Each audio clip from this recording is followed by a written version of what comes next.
Hey guys! So today you and I are going to talk about dissatisfaction. So let's get into it.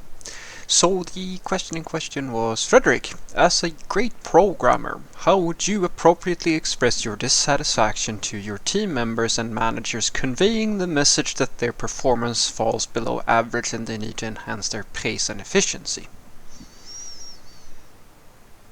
Well, I'm not sure if I would call myself a great programmer, but when it comes to appropriately expressing your dissatisfaction, you're including your team members and your managers, and I think we should have a little bit of a discussion with each other and talk about what you think might be the right move and what usually is the right move, and sort of give you some context on how it is to work as an adult. So, one of the things that you have to understand is that you could be the world's best at anything, doesn't matter what it is. If you work for somebody else who don't share your opinion, it does not matter. And this is a very tough pill for a lot of people to swallow, especially when they are extra smart. I have never met anybody who's worked in any job where they haven't had, well, most commonly at the very least, some idea of that they have ideas or thoughts that are more appropriate than management or higher management. It doesn't really matter what it is. Your direct manager might be a real genius, but the person over and so forth, everybody's in some way of the belief that, managers, these people, they don't get me. They don't get how things should be done in many cases. And you, as a software developer, it's no different. And so the way that I suggest that you think about this, at least if you ask me, is to get some perspective on your role within the organization. So you might think that by you going and complaining and saying that people need to improve their pace or so forth is the right move. And you can play that card, but I suggest to you that instead of going down that route, because that is what usually people do, I suggest that you think about it this way instead. If your team members are performing in a dissatisfying way, then there's really no reason for you to go and tell them directly. In many cases, you will find that the way management wants you to handle a situation is to not get involved yourself, to go and tell your manager and then let that person handle the situation. The reason why that is because they want to oversee the situation and handle it appropriately, and you would probably be doing yourself a favor by doing this as well, because the problem is that if you start telling other people their business, and even if you are right, they start resenting you for it, they will go to the manager, and all of a sudden it's sort of like the police problem.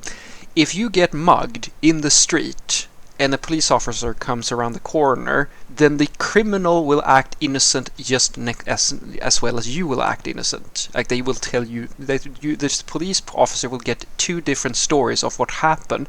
One is right, one is a lie, or depending on how you look at it.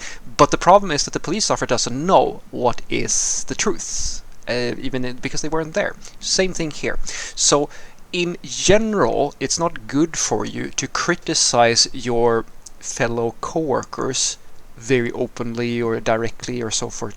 That is what I'm telling you.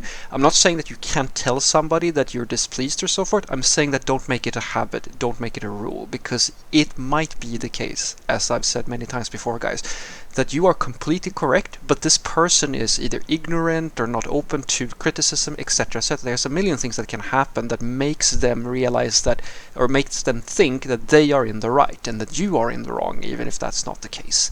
And now you have a different problem. So go to your manager, explain very, as I like to say, disconnect you from and this is the mental part the perspective thing that I like to tell people. Some people hate that I say this, but it is, I've found to be the most pragmatic way of dealing with it.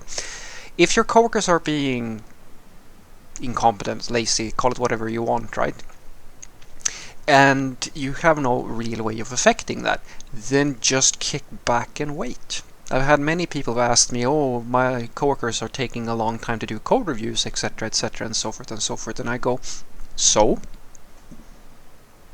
It's no different from if you have a slow computer at work because that's the only computer the company can afford, or if you need to wait for some process that takes a long time to be finished, or so forth and so forth. The company has put you in an environment where these are the circumstances you find yourself dealing with. And the main thing that you should usually do, in my opinion at the very least, which usually works, is that you highlight once or twice that this is an issue in a very, before you get angry. Don't get to a point where you're angry about this stuff, guys. Just communicate it, and then learn to realize that even if this is frustrating, it might not matter, and then learn yourself to deal with that frustration in a pragmatic and professional way. Because if you get too emotional, as I said, you can end up having a bigger problem than if you just sort of disconnect. And if that's not something that sits all that well with you, the only card you usually have to play is go and work somewhere else. I've said this a few times now, guys. And then when it comes to communicating towards your manager, if it's a coworker, as I said, you just simply say that I feel like we're seeing a bit of a performance issue within the team, or that's what I do, for example, when when I lead teams and things like that. My managers usually ask me how things are going, and I say that I think we're delivering in these areas. I think that we're having issues to deliver in those areas, and they usually ask for clarification. Okay, why are you not meeting your goals? And I say, because I feel it seems that we have some productivity issues with a few people within the team. They are not performing at the level that we would like them to perform at. And you take it, you treat it like any business meeting, basically. That's a very good way for you to address it. However, if you this is where the grown-up thing comes.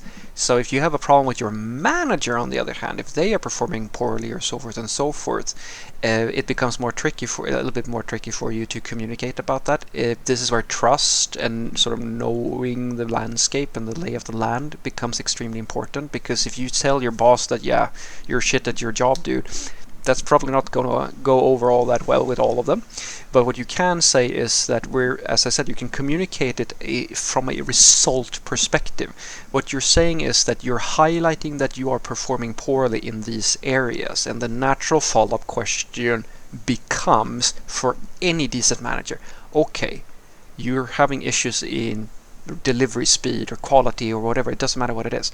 Why is that? And then you say, well, from my perspective, I think that, for example, if they're usually late, or like they're not facilitating meeting properly and so forth, I feel like I have some issues when it comes to getting things that we depend on in time and things like that. You don't tell them that they are the problem. You're telling them that these circumstances are causing the issue, and let them figure out that those circumstances are put in place by them.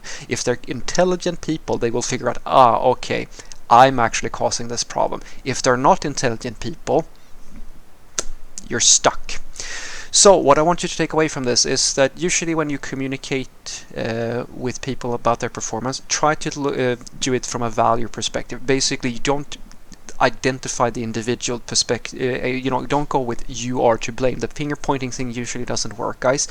Treat it as a circumstantial thing, where you're sort of starting at the end, like the result of what's happening, and working backwards instead of starting at the beginning, because that's the thing that you want people to derive from what you're saying. So as I said, when you're communicating about it, basically say that we're not really seeing we're lagging behind on our deadlines. Your manager will ask why, and you say, yeah, we're having some issues with the performance, like we don't see the performance that we would like from some of our coworkers or some of the people within the team. And they go, okay, who are the specific people? And then you mention like who you might be having struggling and so forth. You don't tell them that they're incompetent. You don't tell them anything. You're saying that, yeah, we're not seeing the results. Because if you go with a value and result perspective, you basically allow people to fill in the gaps instead of you coming in as someone who's attacking someone else with a more aggressive approach, saying that that person is incompetent or that person is not doing a good job, etc., etc. That's a different way. You're communicating the same thing, but you're doing it in different ways, if that makes sense. And it might seem silly, guys, but I promise you, this is a better platform for you to communicate from than doing the thing that I was saying with the police officer. Because as I said, if you attack people, and even if you are in the right, it doesn't matter if you're in the right, because your boss does not know what the state of usually what's going on in the team. And if it's your word against whoever you're complaining about, it becomes a different, it might turn out differently than you think. You shouldn't be afraid to speak your mind and tell people what you think, but you have to be clever about how you communicate. Have a great day.